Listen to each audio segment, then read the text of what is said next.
Bienvenidas y bienvenidos a la segunda temporada de Bioética para Beber, el podcast del programa de bioética de Flaxo Argentina. Mi nombre es Paola Buedo, yo soy investigadora del programa y me acompaña la doctora Florencia Luna, directora del programa, investigadora y muchos cargos asombrosos. Hola Flor, ¿cómo estás? Hola Pau, ¿qué tal?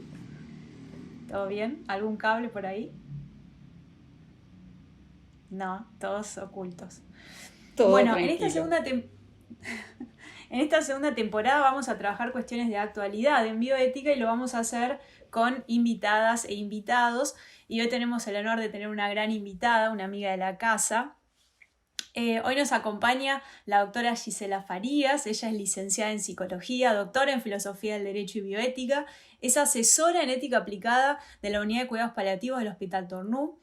Es docente de la maestría en bioética de Flaxo y además es directora del diplomado interdisciplinario en cuidados paliativos también de Flaxo y es autora del libro Muerte Voluntaria. Gisela, muchas gracias por estar con nosotras, es un placer charlar con vos hoy. Hola, ¿cómo les va? Hola Flor, hola Paula. La verdad que es un honor para mí que me hayan invitado y un placer de participar de estas experiencias más coloquiales de lo que es la bioética y los distintos temas que se relacionan, ¿no? Que intervienen.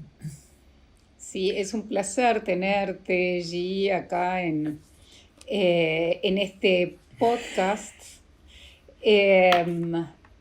Sobre todo porque lo que queremos, y ahora está bastante en debate toda la cuestión de la eutanasia, final de la vida, entonces querríamos empezar hablando de algo muy relacionado, pero muy importante, que son los cuidados paliativos.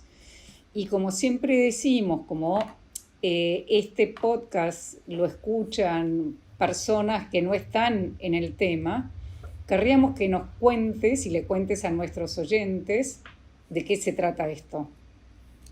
Muy bien. A mí me parece que algo muy, muy importante de qué son los cuidados paliativos es saber qué no son.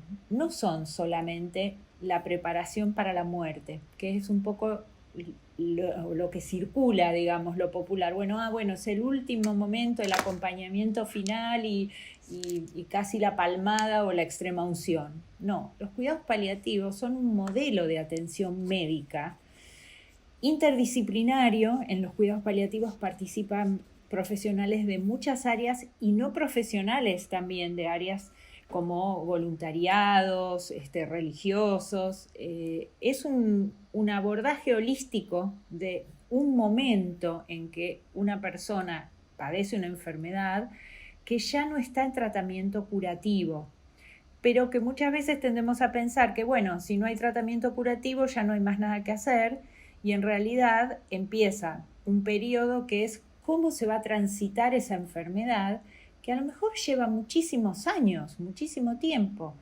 Tal vez no se va a curar, pero sí vamos a contribuir a que tenga una mejor vida, una mejor calidad de vida, a que esté atendida la persona, y no solo la persona, sino todo su entorno familiar, sus parejas, sus amigos, sus mascotas, con asistencia en domicilio, con el control de síntomas, con asistencia psicológica, con aprendizajes. Muchas veces las enfermedades nos van quitando algunas habilidades y entonces tenemos que aprender, bueno, si ahora no podemos usar la cuchara de esa misma manera, bueno, la terapista ocupacional nos va a enseñar cómo armar una cuchara o un tenedor que sí podamos usarlo. A lo mejor hay que doblarlo porque no podemos tener tanta habilidad. Y resulta que para una persona poder comer naturalmente le cambia la vida. Parece un detalle que es pequeño y sin embargo es el cambio en la vida cotidiana.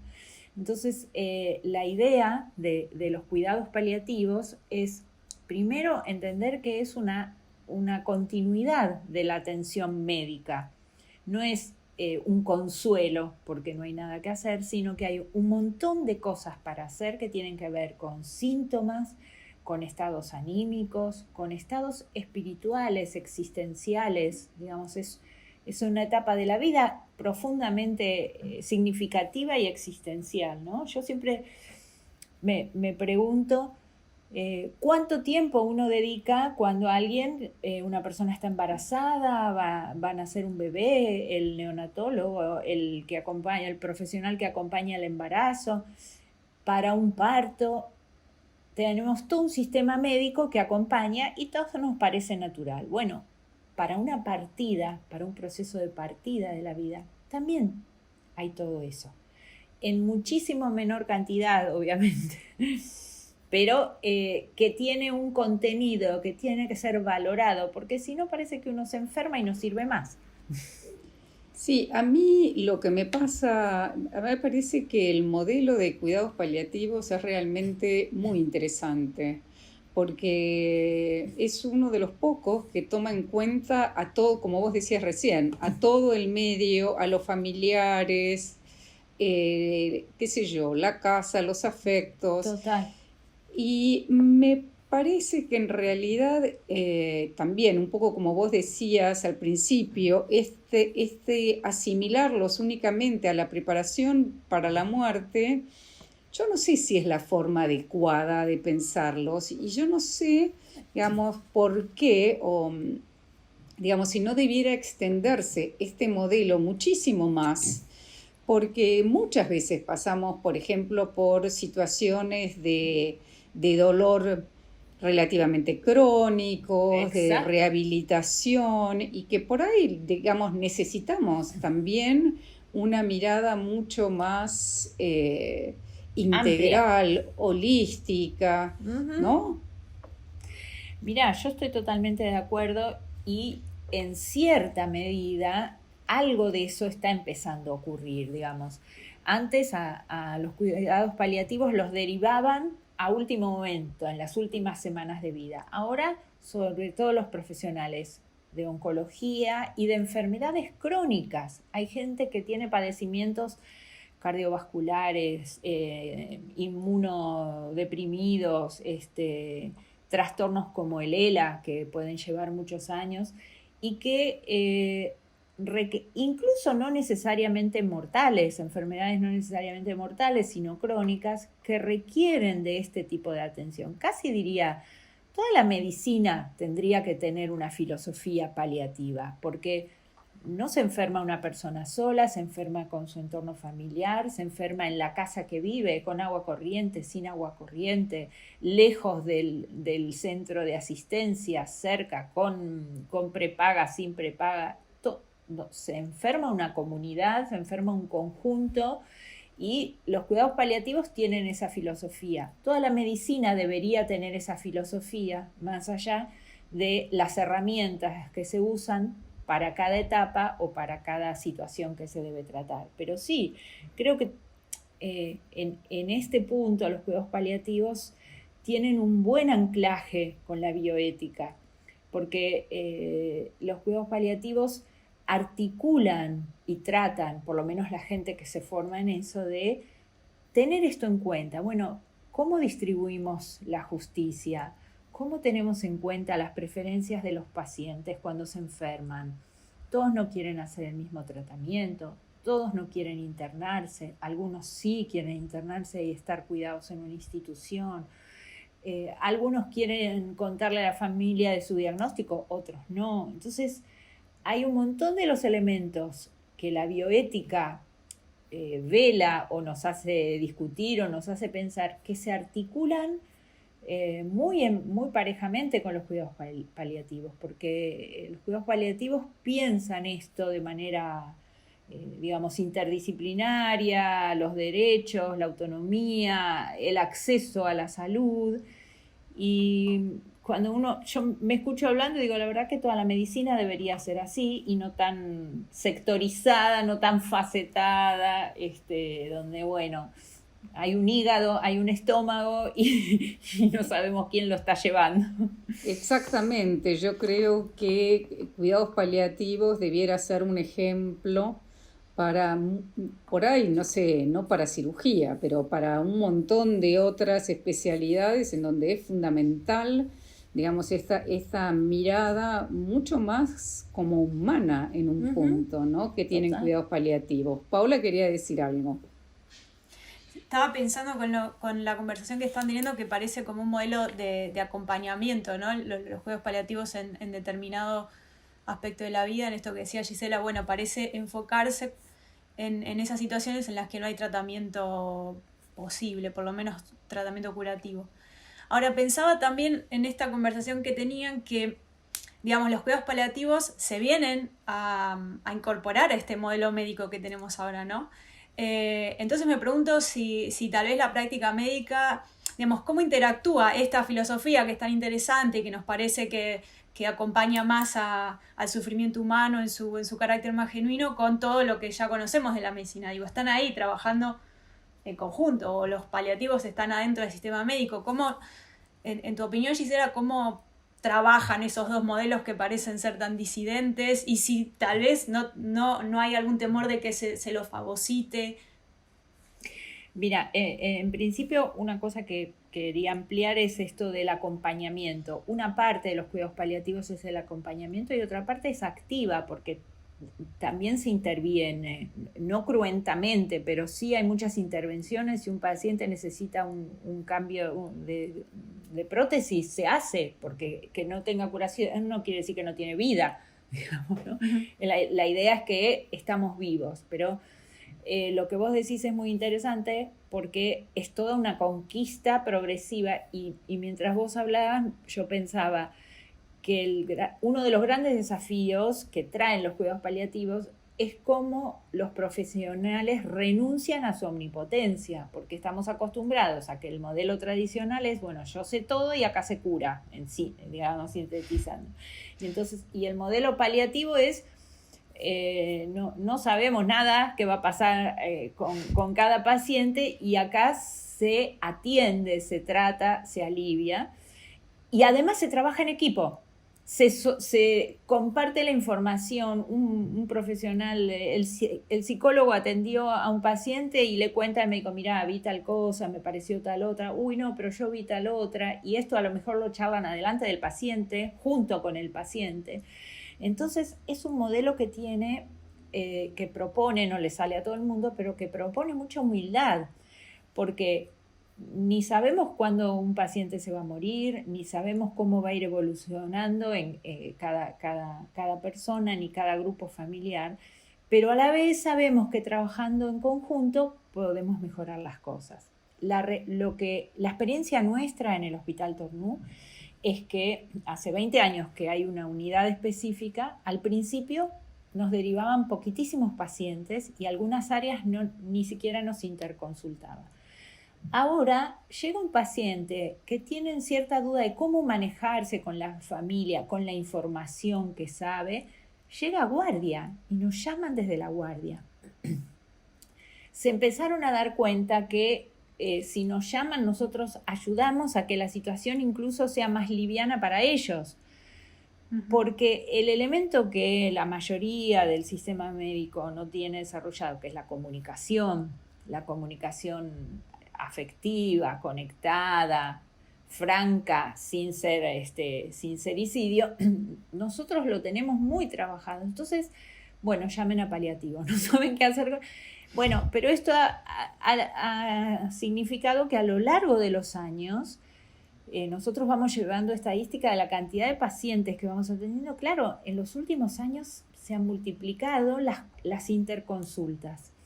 Y esto es buenísimo porque aunque después uno no siga al paciente, quiere decir que en un momento podemos ir, ayudar, tener una reunión familiar, temporariamente se administra algún opioide y a lo mejor después no hace más falta.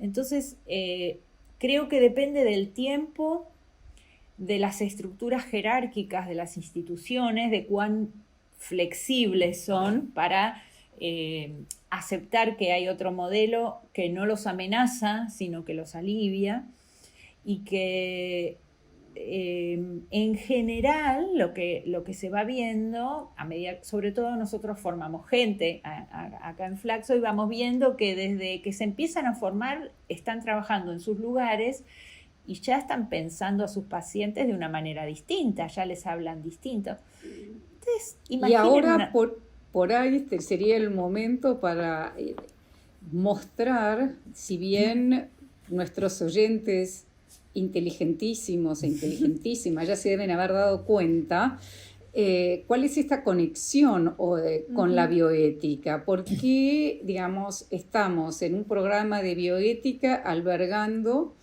un diploma de cuidados paliativos, ¿no? Exactamente. A mí me parece que es como un paraguas muy sintonizado porque los profesionales que hacen cuidados paliativos van absorbiendo la bioética en la medida en que empiezan a ver a los pacientes de otra manera, a los pacientes y sus familias de otra manera. Justamente por ahí, porque no hay la obligación de curar y sí está la obligación de aliviar, que bueno, a ver, ¿cómo sufre usted? ¿No? ¿De qué manera? ¿En qué? Porque a veces uno se encuentra, y además cosas pequeñas. Ustedes imaginen los lugares públicos, los hospitales, entran los profesionales, cuando hay habitaciones o salas entran, levantan la sábana. En cuidados paliativos, nadie va a entrar a una habitación sin golpear la puerta. Permiso, buen día, ¿puedo pasar? A nadie se le ocurriría violar esa mínima intimidad. Hay una cuestión como muy incorporada del respeto por las personas, ¿no? De el tratarlos y tratarlas como si fueran justamente personas que también pueden ser interlocutores, ¿no? Que también pueden, que no siempre sucede en la medicina, ¿no? Hay como desde la medicina una bajada de línea. En cambio me parece que en paliativos esto se toma en serio, esto que es como uno de los núcleos de la bioética clínica clásica, ¿no? Total. Respetar las preferencias del paciente. Sí. Es medio como que obviamente la gente que está formada, por ahí la gente que es más joven va aprendiendo y por eso es tan importante, pero hay algo como, no hay duda, ¿cómo pensó esto? ¿Cómo usted se querría ir a su casa? Tiene posibilidades de hacer unas líneas de quimioterapia y no quiere, bueno, a ver por qué. ¿Qué entendió de esto? ¿Cuánto lo puede beneficiar? ¿Cuánto no? Realmente se explora la posibilidad de un consentimiento informado verbal bien hecho, de proceso. Y creo que si esto que vos decías, Flor, ¿no? Se va transmitiendo a otros lados, los profesionales de la salud empezarían a sentirse más aliviados realmente, porque si bien el sufrimiento está, sentir que ahí hay otro que es referente y que decide sobre su vida y que yo estoy ayudándolo a tomar decisiones y ofreciendo los servicios para los que me formé, pero a la vez es una tarea compartida muchísimo más enriquecedora. Porque la importancia de escuchar, que uno muchas veces en la medicina no se siente paciente, escuchado. Claro. Como paciente, sí. Uno va y es como que no puede explicitar qué es lo que le pasa, qué es lo que cree que le está pasando, y esa información es fundamental porque es justamente la que uno también como paciente se conoce perfectamente y sabe que, no sé, tal síntoma no lo tenía y que por ahí cuando comió tal cosa o cuando hizo tal otra, y estas cosas se minimizan en general, me parece, ¿no? Está el estudio, las cosas como más técnicas, biologicistas, ¿no? Y que no le dan importancia a la palabra. Y en eso, el género también es un punto muy importante. Cuando uno ve, por ejemplo, los sesgos que hay respecto de las mujeres. Las mujeres es todo psicosomático, todo lo inventamos. Los varones son los únicos que tienen los problemas cardíacos, ¿no? Sí. Cuando se hacen los estudios se ve cómo no se les cree, ¿no? Entonces, el escuchar, el creer, el que haya una... validar lo que le pasa, claro. sí, una interlocutora o un interlocutor que Sí. sean válidos, ¿no? Lo que Total. se llama ahora, que está tan de moda, esta verdad epistémica, ¿no? ¿Cómo aparece? Bueno, me parece que en cuidados paliativos aparece naturalmente. Yo, Y eso es tan, pero tan importante y tiene toda esa carnadura ética que buscamos desde los que hacemos bioética, ¿no? total. Paola total. quería decir algo A y ver. no la dejamos. Acá. No, Somos sí, dos sí, no, pero apasionadas. Nosotras dos. me encanta escucharlas y pensaba que en esto que creo que Menéndez dice que es un encuentro de expertos, ¿no? Como el médico o la médica que sabe de medicina y el otro que sabe sobre el propio cuerpo, que también es un conocimiento biológico. Esto es lo que habría que resaltar, digamos. Total. Si yo identifico que hay una comida que me cayó mal, bueno, es Es- un conocimiento biológico completamente empírico de mi persona pero además que esto no solo, digamos, es una obligación ética, ¿no? La cuestión de escuchar, sino que es recontra válido para el diagnóstico y tratamiento. Y además que genera una mejor relación profesional-paciente que también tiene efectos terapéuticos en sí mismo, que también va a tener menos menos conflictividad, Claro. menos iatrogenia. Quiero decir, son todas cuestiones positivas por donde uno quiera buscar eso, ¿no? Me parece que...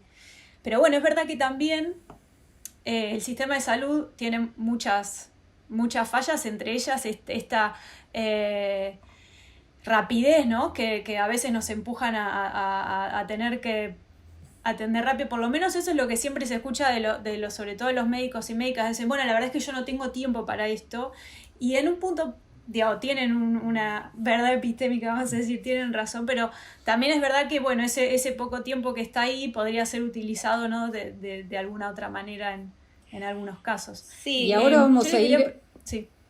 perdón, ahora vamos a ir a lo conflictivo. ¿Y qué pasa con estos cuidados paliativos de los que estamos hablando también con otras propuestas que Ujú. cada vez están más presentes y tienen que ver, por ejemplo, con el final de la vida, la eutanasia, el suicidio asistido? ¿Cómo se maridan, no? A veces hay como mucha reticencia desde los cuidados paliativos porque suponen que todo se calma. También terminan Siendo tomando una omnipotente. posición biologicista en eso, ¿no? ¿Qué es lo que pasa con eso? Yo creo que hay una, digamos, una línea que es muy firmemente contraria a estas decisiones de eutanasia o suicidio asistido, porque son fuertes defensores de que si hay más cuidados paliativos, va a haber menos pedidos de eutanasia. En parte es cierto, digamos, un paciente a veces llega con dolor y dice, quiero eutanasia, y se le calma el dolor y no quiere más eutanasia. Entonces, digamos, una pobreza de cuidados paliativos aumenta el sufrimiento. Pero por otro lado están los que tienen sufrimiento controlado y existencialmente están agotados de vivir y quieren terminar su vida. En realidad, lo que suele ocurrir es que los cuidados paliativos dicen, nosotros nos queremos mantener al margen de esto. No quieren que cuidados paliativos sea quien se ocupe de la parte de administrar, en todo caso, la eutanasia. Hay algunas líneas de profesionales, entre las que yo me encuentro, que consideramos que no son incompatibles.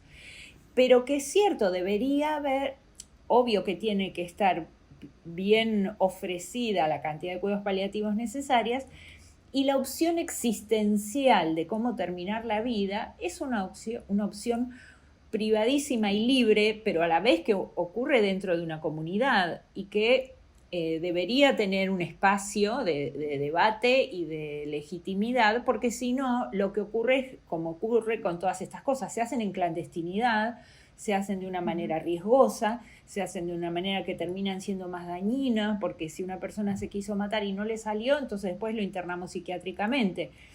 Entonces termina siendo un daño. Creo que debería ser un tema que sí hay que analizarlo, porque forma parte de las libertades individuales que no necesariamente tendría que ser un dispositivo anclado a los cuidados paliativos. Los cuidados paliativos tendrían que llegar hasta la última instancia de todo lo que pueden ofrecer para mejorar la calidad de vida, y después, si aún así, que de hecho a nosotros nos ha pasado mucha gente aún con síntomas controlados, el sufrimiento existencial no hay cómo controlarlo.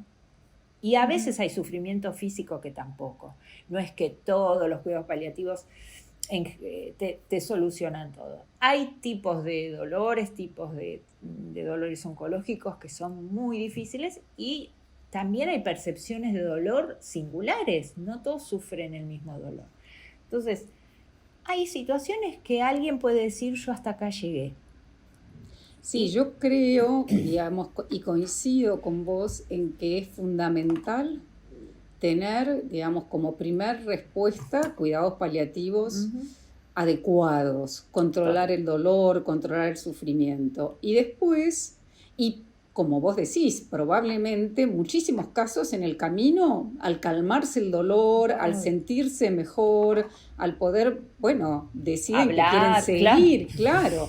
Pero es lógico, pero puede ser que quede un grupo quizás ya más pequeño, pero como vos decís, que es reticente, que no termina de poder, bueno, es estas decisiones, uno dice, bueno, hasta acá llego, o en esta situación siento que mi vida es totalmente indigna y no quiero más, y no quiero más, y no quiero más, ¿no? Bueno, recientemente tuvimos el caso de Godard, del director de cine, que murió a los 94 años sin enfermedad oncológica, con suicidio asistido. Obvio, él vive en Suiza, lo hizo de manera legal. Y él dijo: terminó la vida, ya hizo todo lo que tenía que hacer. Bueno, yo, digamos, cada uno sabe qué podría elegir o qué no. Pero ¿quién tiene derecho a interferir en una decisión de alguien consciente, competente, que no daña a un tercero? Yo no encuentro muchos argumentos para impedirle a alguien que tome una decisión de ese tipo, que no daña, que es consciente, que entiende las consecuencias, que además son vidas vividas, digamos. No es que, bueno, es alguien con trastornos psiquiátricos, melancólicos. No, bueno, son menos, como vos decís, pero bueno, son opciones. Sí, sí, filosóficamente también está la situación de decir, bueno, yo también quiero elegir cómo terminar los últimos días de mi vida, de qué manera quiero hacerlo, ¿no? Y a veces estas situaciones, por ejemplo, la de Suiza, que recién mencionaba Gisela, ¿no? De un suicidio asistido, aceptado legalmente, bueno, implica quizás una despedida hasta alegre, exacto, ¿no? respetuosa. Claro, de mis seres queridos, hasta acá llegué. Uno lee muchas veces, ¿no? En los diarios, ¿no? Parejas que se han ido, que se han despedido de sus familiares, de sus amigos. También está esta idea de, bueno, cómo elegimos no solo nuestra propia vida, sino nuestra propia muerte, ¿no? Exacto. Y en ese sentido hay mucho para aprender, para respetar, ¿no? Esta visión, yo creo que un poco moderna, ¿no? De la lucha para vivir. Bueno, a veces uno dice, bueno, hasta acá, tengo 94 años o 98 u 88 y ya viví todo, di todo lo que tenía para dar, y las discapacidades que voy teniendo, o la sensación, o ya no tengo amigos, por ejemplo, mucha gente muy grande dice, ya no tengo más amigos, se me murieron todos, ¿no? Entonces, claro, y es muy solitario, ¿no? Es muy doloroso, tal cual. Yo creo que hay un poco de resistencia porque ver o ser testigo de que otro es capaz de tomar una elección tan fuertemente libre, te interroga. Entonces, bueno, ¿qué es esto de que otro abandona, es capaz de abandonar la vida, ¿no? Prioriza su propio sufrimiento existencial y se va. Y bueno, yo a veces me pregunto, ¿no? Porque hoy con la sociedad moderna que tenemos, la gente no se espanta tanto, por ejemplo, de un cambio de género y de operaciones de cambio de sexo, donde son operaciones terriblemente fuertes, cruentas, dolorosas. Y estamos hablando de alguien que a veces tiene que mutilar su cuerpo o crear un órgano que no tenía para cambiar su vida sexual. Y eso lo respaldamos como algo legítimo. Y eso va a cambiar toda la vida de esa persona, ¿no? Deja de ser el que fue, va a ser... Y más o menos, digamos, hay leyes en muchos países, las personas se pueden operar. ¿Por qué en algo que también es crucial y es de la propia vida hay tanta resistencia, ¿no? A respetar el derecho de alguien a decidir cómo finaliza su vida? Pero bueno, sí, avatares de la modernidad. Que hemos también debatido en la primera temporada, pero definitivamente, Gisela, te vamos a llamar para volver a pensarlo. Pero para ir cerrando, porque como siempre nos extendemos un montón, porque nos encantan estos temas, pero sí me interesa preguntarte cuáles son... Cuidados paliativos no es un término nuevo, pero tampoco tiene, digamos, muchos años.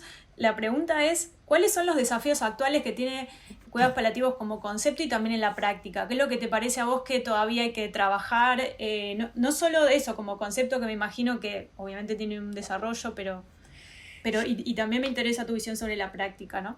Mira, como desafío a mí hay algo que me parece crucial y es la formación en cuidados paliativos en el grado, durante la carrera. La formación paliativa en general ahora empieza a haber una materia de cuidados paliativos en algunas universidades, no en todas, un cuatrimestre. Entonces creo que una cuestión sería que hubiera algo de la filosofía paliativa a lo largo de toda la carrera, porque eso formaría otra clase de profesionales de la salud. Ya de entrada se integrarían con otros conceptos. Y, digamos, la formación posterior es fundamental porque el conocimiento de otras herramientas de comunicación, que en las carreras, salvo en psicología o en terapia o en trabajo social, en general no se maneja las herramientas de comunicación con el otro, más bien se baja. Cuando vos dijiste, Flor, lo de escuchar, me quedé pensando que es escuchar y no suponer, porque la profesión médica supone, te ve y ya te dice lo que tenés. Entonces, ¿cómo te va a escuchar si ya supone lo que tenés? Bueno, entonces creo que la educación en grado y en posgrado, el manejo de las medicaciones opioides para poder transmitir a los pacientes y de desarmar mitos, ¿no? Desarmar los mitos de los opioides, que a veces hay gente que no los quiere tomar porque, bueno, si la morfina es lo último ya me voy a morir, y no es así. Y un gran desafío es aprender a trabajar en la interdisciplina, digamos, transmitir esto a otras áreas. Yo creo que en general, digamos, el desafío de los cuidados paliativos es cómo se le da lugar en el espacio de la atención de salud en general.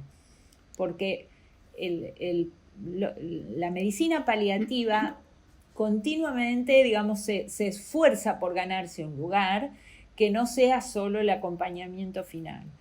Y de qué manera, digamos, se puede ir haciendo que todos los hospitales tengan equipos paliativos, que todas las instituciones, que vos no tengas que estar escribiéndole a tu grupo de WhatsApp, che, ¿conocen un paliativo que esté por esta zona?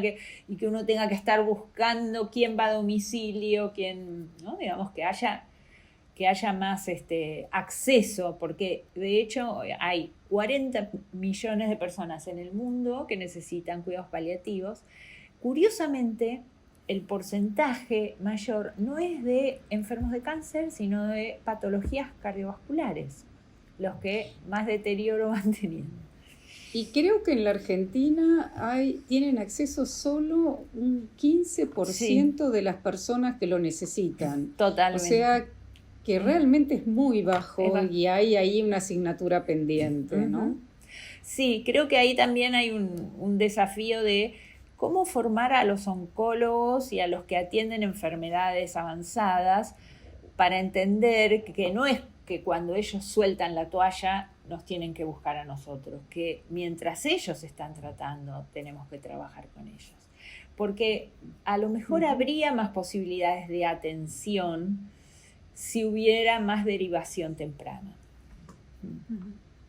Bien. ¿Flor? Ay. No, yo creo que podríamos quedarnos horas de horas hablando con Gisela sobre estos temas que son apasionantes. Es un tema además en el que estamos trabajando, por ejemplo, nosotros estamos en una red en el CONICET, en donde trabajamos con cuidados paliativos y todo lo que es final de vida, así que es una de las discusiones que se vienen, por lo menos en la Argentina. Total. Pero bueno, vamos a dejarlo picando para que quizás aquellos que quieran o aquellas que quieran introducirse en estos temas, bueno, tenemos una maestría para poder trabajarlo desde la bioética y si no también el diplomado de Gisela, pero eso ya es para profesionales. No, es de toda el área de la salud, no solo para medicina. O sea, lo que pasa que la maestría también recibe gente de las leyes, de otras áreas que claro, no son de la mucho salud. más amplio, sí, pero sí. digamos, da para seguir profundizando en estos temas que son apasionantes y además que de alguna manera a todos nos van a tocar. Todos ¿no? vamos a llegar a esa todos etapa. vamos a llegar a una etapa en donde nos vamos a morir, todos somos pacientes. Y en ese sentido son temas para ir reflexionando y pensando. Total. Pero bueno, no vamos a cansar a nuestros oyentes, los dejamos ahí con que le quede el bichito, con ganas de seguir escuchando más, aprendiendo más, viendo más. Los vamos a esperar acá en Flaxo si tienen ganas de profundizar. Exacto. Así que bueno, muchísimas gracias Gisela por estos minutos que estuviste acá con nosotras, por la claridad de tus palabras, de los conceptos. Ha sido muy hermoso charlar con vos y te esperamos la próxima. Cómo no, encantada, la verdad que lo pasé muy bien. Es un placer charlar con ustedes y bueno, difundir un poquito de esta área de la medicina y de la salud que es tan apasionante y tan generosa. Gracias a ustedes. Muchas gracias. Nos vemos la próxima. Hasta la próxima. Chau, chau.